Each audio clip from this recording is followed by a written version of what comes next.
Hello दोस्तों स्वागत है आप सभी का दिल से दिल तक के इस क्लास में। दोस्तों आज के इस वीडियो में हम डिस्कस करेंगे रीच और अराइव, दो शब्दों के बीच का डिफरेंस। इन दोनों शब्दों के बीच का डिफरेंस बहुत ही खूबसूरत है, तो इन डिफरेंस को बात करेंगे। उसके पहले दोस्तों हम ये एक सेंटेंस लिखा है, इस सेंटेंस के बारे में हम लोग डिस्कस कर लेते हैं। ये काफ़ी इंपॉर्टेंट सेंटेंस है दोस्तों। ये एक ऐसा सेंटेंस है जिस सेंटेंस में मैं आपको 8 मेन पार्ट्स ऑफ स्पीच होते हैं और उन 8 पार्ट्स ऑफ स्पीच को इस सेंटेंस में मैं बता दूंगा कि वो 8 parts of speech in sentence में किस तरह से यूज़ हो रहे हैं और कौन सा शब्द कौन से पार्ट्स ऑफ स्पीच को रिप्रेजेंट कर रहा है। तो चलिए देखते हैं दोस्तों पहले ये सेंटेंस, इसके बाद हम देखेंगे रीच और अराइव के बीच का डिफरेंस जो कि बहुत ही खूबसूरत है। ठीक है, चलिए अगर मैं यहाँ पर विल की बात करूँ तो will he and my little Gunnu walk to school slowly. ठीक है, विल यहाँ पर सडन फीलिंग की बात की जा रही है विल लगाकर। तो विल यहाँ पर क्या है, यहाँ पर विल यूज़ हो रहा है एज अ इंटरजेक्शन, क्योंकि ऐसे शब्द लिखते भी चलिएगा, ऐसे शब्द जो सडन फीलिंग या इमोशन को रिप्रेजेंट करते हैं उन्हें हम इंटरजेक्शन कहते हैं। जो सडन फीलिंग को दिखाए या इमोशंस को दिखाए उन्हें हम इंटरजेक्शन कहते हैं। अब यहाँ पर ही की अगर मैं बात करूँ तो ही, आपको पता है ही यहाँ पर प्रोनाउन है। ही एक प्रोनाउन है जो कि नाउन के स्थान पर यूज़ होता है। एंड की अगर मैं बात करूँ तो एंड भी यहाँ पर आपको पता है एंड क्या करता है, एंड एक ऐसा कंजंक्शन है, एक ऐसा खूबसूरत कंजंक्शन है जो बैलेंस बनाने का काम करता है, जो बैलेंस को रिप्रेजेंट करता है। तो एंड यहाँ पर क्या है, एंड यहाँ पर ही एंड माई लिटिल को जोड़ रहा है, इस वजह से ये कंजंक्शन का काम कर रहा है, क्योंकि जो दो शब्दों को जोड़ता है, दो वाक्यों को, दो फ्रेजेस को, उसे हम कंजंक्शन कहते हैं। अब यहाँ पर माई की अगर मैं बात करूँ तो माई क्या हो गया, माई यहाँ पर डिटरमिनर्स का काम कर रहा है और इस माई को हम लोग कहते हैं पजेसिव एडजेक्टिव। यहाँ पर ये डिटरमिनर्स है और इसे हम पजेसिव एडजेक्टिव कहते हैं। अगर मैं इस लिटिल की बात करूँ तो लिटिल यहाँ पर क्या है, लिटिल यहाँ पर एडजेक्टिव है, लिटिल यहाँ पर एडजेक्टिव है। ठीक है, बड़ी बेसिक सी बात है। ठीक है, लिटिल यहाँ पर एडजेक्टिव है। ठीक है, अगर मैं यहाँ पर गुन्नू की बात करूँ तो गुन्नू एक पर्सन का नाम है, इस वजह से यहाँ पर क्या हो जाएगा, ये यहाँ पर नाउन का काम करेगा। वॉक की अगर मैं बात करूँ तो वॉक यानी आपको पता है चलना, और एक्शन यानी कोई भी वर्ब, ये वर्ब है। अगर मैं टू की बात करूं तो टू यहाँ पर क्या है, टू प्रेपोजिशन है और टू एक ऐसा प्रेपोजिशन है, टू एक ऐसा प्रेपोजिशन है जो हमेशा व हमेशा डेस्टिनेशन को दिखाता है और टूवर्ड हमेशा डायरेक्शन को दिखाता है, यानी डेस्टिनेशन। स्कूल यहाँ पर क्या है, स्कूल भी आपको पता है, स्कूल भी यहाँ पर नाउन की तरह से यूज़ हो रहा है। ठीक, और स्लोली यहाँ पर क्या है, स्लोली आपको पता है एडवर्ब है। एक बात का ध्यान रखिएगा दोस्तों, जब भी हम किसी एडजेक्टिव में एल बाई जोड़ते हैं तो वह एडवर्ब बनता है, लेकिन जब हम किसी नाउन में एल बाई जोड़ते हैं तो वह हमेशा क्या बनता है, वह हमेशा एडजेक्टिव बनता है। जैसे मैं आपके सामने एक नाउन लिख दूँ फादर।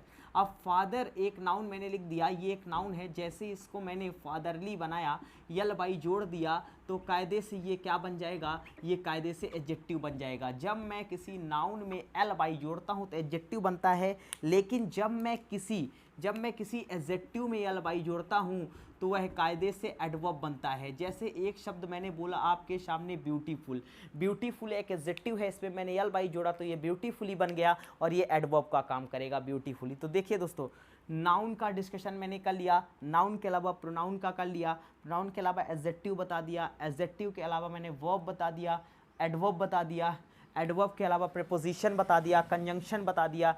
एक ही सेंटेंस में दोस्तों सभी पार्ट्स ऑफ स्पीच यूज़ हो रहे हैं, तो इस सेंटेंस को आप लिख लीजिएगा, काफ़ी इंपॉर्टेंट सेंटेंस है। ये कैसा सेंटेंस है, इसमें सभी पार्ट्स ऑफ स्पीच आ चुके हैं और इस सेंटेंस का अर्थ बिल्कुल सही है। ठीक है, चलिए अब डिस्कस करते हैं रीच और अराइव के बीच का डिफरेंस। अगर मैं रीच की बात करूँ तो दोस्तों रीच का मतलब होता है पहुँचना, रीच का मतलब होता है पहुँचना या कि तक पहुँचना। तक पहुंचना का सीधा सा मतलब ये है दोस्तों कि तक पहुंचना यानी किसी लक्ष्य तक पहुंचना, और इस अराइव का मतलब भी पहुंचना। तो यहाँ पर इन दोनों की हिंदी मीनिंग सेम है। अगर इन दोनों की हिंदी मीनिंग सेम है तो इनके बीच का डिफरेंसेस को क्लियर करने के लिए हमें इनके यूजेस को समझना होगा, तभी हम इन दोनों के बीच के डिफरेंस को क्लियर कर पाएंगे। रीच की अगर मैं बात करूँ दोस्तों तो रीच, जब भी हम रीच की बात करते हैं तो जिस स्थान पर हमें जाना है उस स्थान पर जाने के लिए हमें समय लग रहा है या फिर एफर्ट लग रहा है। यानी मैं कह सकता हूँ to make a time and effort, to make a time and effort. अगर हमें किसी स्थान पर पहुंचने के लिए टाइम लग रहा है और एफर्ट लग रहा है तो वहाँ पर हम रीच का यूज़ करते हैं। ठीक है, अब यहाँ पर एक बात समझिएगा, हम कभी भी दोस्तों रीच के साथ नॉट यूज्ड प्रेपोजिशन, रीच के साथ हम किसी भी प्रेपोजिशन का यूज़ नहीं करते। इसी प्रकार रीच के साथ दोस्तों एक पॉइंट आपको और ध्यान रखना है, रीच के साथ हम एडवर्ब हियर और देयर का यूज़ भी नहीं करते। रीच के साथ हम लोग किसी भी प्रेपोजिशन का यूज़ नहीं करते। यानी रीच एक ऐसी वर्ब है जिसको अपने बाद हमेशा ऑब्जेक्ट चाहिए, यहाँ पर किसी भी प्रेपोजिशन का यूज़ आपको नहीं करना है। इसी प्रकार रीच के साथ हम लोग एडवर्ब हियर और देयर का भी यूज़ नहीं करते। जैसे मैं एक सेंटेंस आपके सामने कह दूं, आई फाइनली रीच्ड उत्तराखंड, मैं अंततः उत्तराखंड पहुंच गया। इसका क्या मतलब होता है? इसका मतलब यहाँ पर मैंने रीच्ड लगाया है तो सिंपल सा मतलब ये हुआ कि उत्तराखंड तक पहुंचने के लिए मुझे टाइम भी लगा और एफर्ट भी लगा, यानी मेहनत भी लगी। ठीक है, यहाँ पर रीच्ड का ये मतलब हुआ। इसके साथ मैंने ना तो किसी प्रेपोजिशन का यूज़ किया और ना ही हियर एंड देयर का यूज़ किया। इंपॉर्टेंट बात है। इसके बाद अगला example, I reached my destination after hard working.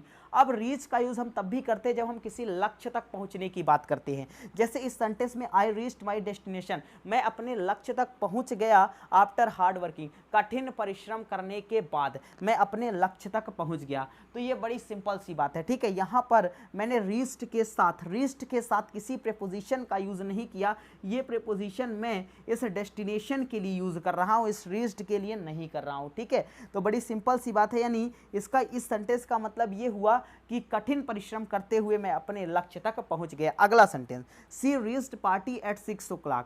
ठीक है, अब पार्टी के लिए मैंने एट, यहाँ पर एट का यूज मैंने किस लिए किया है? एट का यूज मैंने किया है ये 6 o'clock। ओ क्लॉक का मतलब होता है दोस्तों ऑफ द क्लॉक। ठीक है, इसका फुल फॉर्म होता है ऑफ द क्लॉक। अब यहाँ पर इसके फिक्स टाइम, हम हमेशा फिक्स टाइम को रिप्रेजेंट करने के लिए हम लोग एट का यूज़ करते हैं। याद रखिएगा, एट 9 o'clock, एट 10 o'clock जो भी है। ठीक है, अब यहाँ पर आई रीच्ड पार्टी, अब वह पार्टी में पहुंची 6 बजे। इसका मतलब उसे पार्टी में पहुंचने तक में उसे टाइम लगा होगा, उसने एफर्ट लगाया होगा, मेहनत की होगी। रीच्ड का ये मतलब यहाँ पर हुआ। अब दोस्तों हम अराइव को समझते हैं। जब भी दोस्तों हम अराइव की बात करते हैं तो अराइव में आपको एक चीज़ का ध्यान रखना है, यहाँ पर हमें to not make a time, यहाँ पर हमें किसी स्थान तक पहुँचने में टाइम नहीं लगता। एंड नॉट मेक एफर्ट, और यहाँ पर एफर्ट भी नहीं लगता।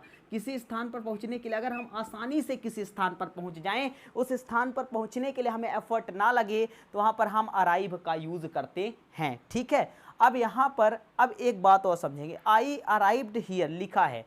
ठीक है, एक इंपॉर्टेंट बात यह है कि अराइव के साथ हम लोग प्रीपोजिशन का यूज़ करते हैं, अराइव के साथ हम लोग प्रीपोजिशन का यूज़ करते हैं, और अराइव के साथ हम लोग एडवर्ब हियर एंड देयर का भी यूज़ करते हैं। कोई डाउट इसमें नहीं है। ठीक है, जस्ट अपोजिट है इसके। I reached here, I arrived here, मैं यहाँ पहुँच गया। ठीक है, तो ये हेयर का यूज़ मैंने किया, कोई दिक्कत नहीं है। अगला sentence, when be will you arrive here, तुम यहाँ कब पहुँचोगे। ठीक है, तो यहाँ पर अराइव के बाद मैंने हियर का यूज़ किया है, सेंटेंस ठीक है, यानी आसानी से तुम यहाँ कब पहुँचोगे। आई अराइव्ड हियर का मतलब ये हो कि मैं यहाँ आसानी से पहुँच गया। ठीक है, आई अराइव्ड, अराइव के साथ देखिए मैंने प्रीपोजिशन एट लगाया है, क्योंकि अराइव्ड के साथ हम प्रीपोजिशन का यूज़ कर सकते हैं, बट हम रीच के साथ किसी प्रीपोजिशन का यूज़ नहीं करते। आई अराइव्ड एट लखनऊ एयरपोर्ट। ठीक है, मैं लखनऊ एयरपोर्ट में आसानी से पहुंच गया, अराइव्ड लगाने का ये मतलब हुआ।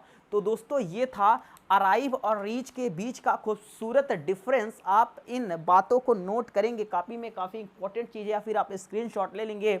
अब दोस्तों मैं अगले वीडियो में ग्रामर की डिटेलिंग की बात करूंगा, क्योंकि छोटे छोटे शब्दों का डिफरेंस क्लियर हो चुका है। सभी छोटे छोटे शब्दों के डिफरेंस हमें क्लियर हो चुके हैं। दोस्तों डेफिनेटली अगर आपको वीडियो अच्छे लग रहे हो तो आप वीडियो को लाइक करिए, और इसके साथ साथ चैनल को सब्सक्राइब करिए, और वीडियो को ज़्यादा से ज़्यादा लोगों तक दोस्तों शेयर करते रहिएगा, ताकि ज़्यादा से ज़्यादा लोग इसका लाभ ले सके।